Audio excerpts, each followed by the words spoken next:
Incoming long form content. How often do you work out each week? What is your workout routine like? Mercury retrograde native here. Sorry. Okay, so I'm going to try to use this long form Reels feature, and fingers crossed it works this time. I will back it up just in case. I might have to cross post it to YT. YouTube. I have one of those. I've had a YouTube for 8 years. Plus. So anyway, great question. What's my workouts like? What's my routine like? Okay, so short answer. I work out maximum 3 days a week. But when I'm there for 2+ hours. A really good workout for me is tapping out and having nothing left in the tank. Why? Well, I don't cry like normal people. I should be a crier. I know there's a lot of clinical things that they say about people who don't cry. I probably fit those things. But working out, sweating is part of how I detox. So my system moves great. Now that I have this momentum, I'm a Mars and Taurus, I need to work out physically to move my energy in other places in my life. So that's always the cornerstone where I'm coming back. I have arthritis in my shoulder and in my L2 in my spine. So that's lower back. I used to have a lot of issues with sciatica and my back going out for months at a time. And I found myself in physical therapy in 2018. Shout out Dr. Ashley. She's my physical therapist, physician from back then, and we're still friends to this day. I learned a lot while I was there. I was there for 2, sometimes 3 days a week, just like my schedule is now. So I maintained that. I bookmarked that in my body and what felt the best. Started in physical therapy. I didn't know how to move. I was a homeschooler who never played sports whatsoever. So I didn't know how to be coordinated, move. I'm also what they would call hypermobile. I don't have the reasoning why I'm hypermobile. The fact is that I'm hypermobile. It might be EDS. It might be something else. I don't know where I am on the scale. I've never been tested, but they did put me in for 3 years, 2 days a week minimum in physical therapy. So that's where my routine started. I'm the one that took it past an hour or half an hour. I love this. This has turned into my playground. This is where I connect with my breath, where my psychology starts to get clearer, where my brain starts to be able to function better with these stops to the gym. And I just focus on me for that amount of time, my music, my body. When I walk into a gym, I'm not telling my body what it wants to do. I'm listening to my body ache, certain places, what needs to be moved, how do I need to move it? For example, yesterday when I walked into the gym, I wanted to crawl. So I went to there's like a wood floor room, classroom at my gym, and I went in there and I started crawling and doing certain things intuitively that would feel good to my body, twisting, turning. There's a bee landing on my car. Hello, bees. They're my friends. So, yes, crawling. Sometimes I don't work out at all. Sometimes I just start my workouts lifting light, doing what I came in there to do. Sometimes, I'll do split days where I'll do upper body and then lower in different day. But more often than not, what my body wants me to do is a full body workout. So it just changes which muscle groups that I engage. Everything is core that I do. I mix it up with strength training, functional training, a little bit of calisthenics. I'm getting better at the calisthenics. I love landmine training. I use the cables in unconventional ways because I used to work out at a gym that was functional fitness. Everybody there was Czech certified with Paul Czech. So they're all teaching me very interesting ways of moving to get out of patterns that were unhealthy for me. I loved what I learned there. It's completely valuable shit. And I use weird movements in my stuff to this day. But my routine is unlike anybody else's. But I've been told by multiple trainers that I don't need a trainer. I'm pretty self-driven. I do need them for telling me if I'm high on one side or low on one side, or getting body scans to tell me if I have asymmetry on one side of my body with weakness. My left side tends to be weaker than my right. The physical therapist taught me that I was quad dominant. I had an anterior pelvic tilt. Anterior. I think so. So, if I remember correctly, I could be wrong with the medical terms. Doesn't really matter. That's not the point.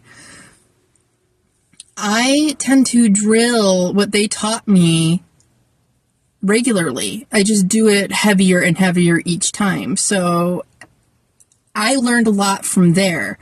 I learned about shoulders not really existing. It's both your hip joints and your shoulder joints act a lot the same. In order to stabilize your shoulders, you're going to want to work your triceps. In order to stabilize your hips, you're going to want to work your hamstrings. Basic body math like that. The differences between your right and left side of your body are going to be different because of your liver and your heart placements. So, learning about fascia was amazing. Everything is connected. No system works alone. I love listening to Dr. Perry Nicholson, Paul Chek, many other inspirational people. You're going to have to find your niche. I love working with weights. That has always been my first love. As soon as I hit the ground on that one, I was like, oh, I'm going to get good at this. So that's one of the things I love to focus on in my training, but I love to do it functionally. I love instability. I don't do a lot of barbell deadlifts. I would rather work with kettlebells. I would rather work with single leg unilateral movements, lunging, squatting, on one leg. So I do a lot of one-legged single arm stuff, because I find that my body responds to it better. I don't try to add too much weight because form is number one for me always. And finally, I work out with my cycle. It's very important as a woman to pay attention what phase of your cycle that you're in. You want to do your heavier lifts in your ovulation. You want to hit your PRs in your follicular and ovulation phase. You want to give your body recovery time during your autumn and your winter phase. For obvious reasons, your brain and your body go through legitimate physical changes during these times of the month. And if you're not minding your own business, using your inner masculine to help protect your feminine during your autumn and winter, your ovulation, your follicular phases are going to be a fucking mess too. So your entire month is going to be trash.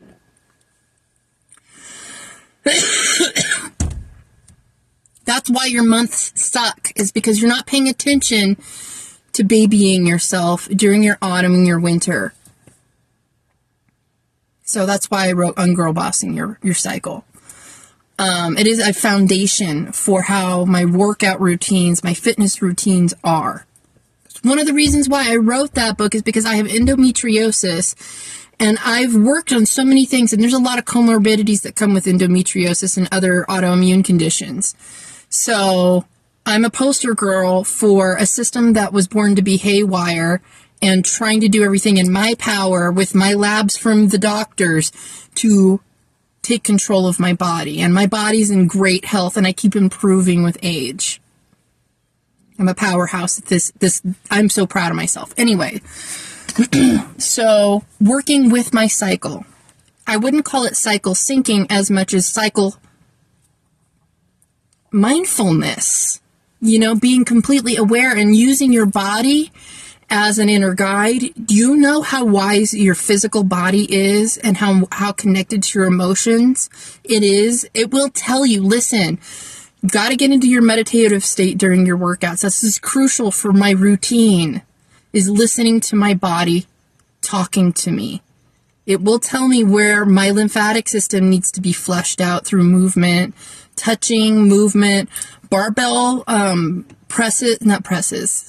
barbell rolling to help press my quads, hamstrings, traps. If I have any muscle aches, I know that's where, not only where I have tension, but where I need more movement, where there's a lot of weakness. So I have a week, WEAK day, one or 2 days a month, where I work on all the exercises that I fucking hate. The ones that I find the most challenging, the ones that my body needs the most, the ones that make me feel the most embarrassed. I've set aside dedicated time for that, so I don't get lost in just the things that I'm good at all the time. You have to stay on your toes. I'm ADHD. I get distracted just like anybody else. But what keeps me in the gym 3 days a week is the level of pain that I would be in if I didn't do that. I would be forced to be, I love being active. I love being active more than I love resting in bed trying to recover from an injury in my back. One of the things that happened to me, I'll try to wrap this up. One of the things that happened to me that was so embarrassing is one of the last times I saw my ex-husband, he was bringing me my cats and the rest of my stuff from Seattle. I had my back go out from lifting my shit back into my house, and he had to pick me up off the couch to go to the bathroom. And we were already divorced by then. And I don't want somebody that I don't want to touch me. Like, we were well past that phase. So I felt like I was in a helplessness state that I would never want to willfully ever be in again. I think about that moment of helplessness every single time I think about skipping a workout. Even if I don't go to the gym, I still perform movements at home. I still perform breath work to help position my ribs correctly. I do some kind of self-improvement work every single day for my body, because this body is not just a temple for my mind. It is also part of the biofeedback mechanism to help my mind be wiser. It has intelligence all of its own. So in conjunction with good habits, good eating, whole foods, real ingredients, I am very conscious about my food. That's a whole nother episode. This is already pretty fucking long for Instagram. But basic answer, 3 days a week, rain or shine. The days can change. The days can be pushed around. But I'm always doing something every day to help my body be in a better place. My body isn't perfect, but it's way better than it used to be. At one point in 2014, I weighed 298 pounds, almost 300 pounds, no muscle. I have, gone up and down in my weight quite a bit since then because of depression, because of going off my diet, because of wanting to be in a dirty bulk, and having to re-lose that. So I'm back in my cutting era and maintaining era. So now I'm around 182. Some days I'm 185, and I don't get mad at myself for that. That's usually around my cycle. That's my winter. So retaining water is a thing, but you have to use your body's wisdom to help guide you. You don't ever stop moving. Once you stop moving, I want to stress this and then I'll end it. Once you stop moving, it's over. The momentum will overtake you. That's the tricky part. Planning rest days, intelligent rest days, means including some type of movement. Otherwise, you will lose your psychological momentum. So you have to play constant mind games with yourself to stay in this. Sometimes you have to do your routine backwards in order to stay in the game to keep from getting bored. But you have to always stay moving. The trick is to not stop once you get started. Baby steps are the most important steps you can take. Baby steps are the most important steps you can take. Baby steps are the most important steps you can take. Okay, that's the end of my dissertation about what my routine is, and I hope it's helpful for somebody out there. I love you guys. It's Monday. Fuck yeah. What a good start to Monday. I'm going to go take out the trash to the dumpster now for my house, and I have other shit to do too, so stay motivated on this Monday. I love you guys.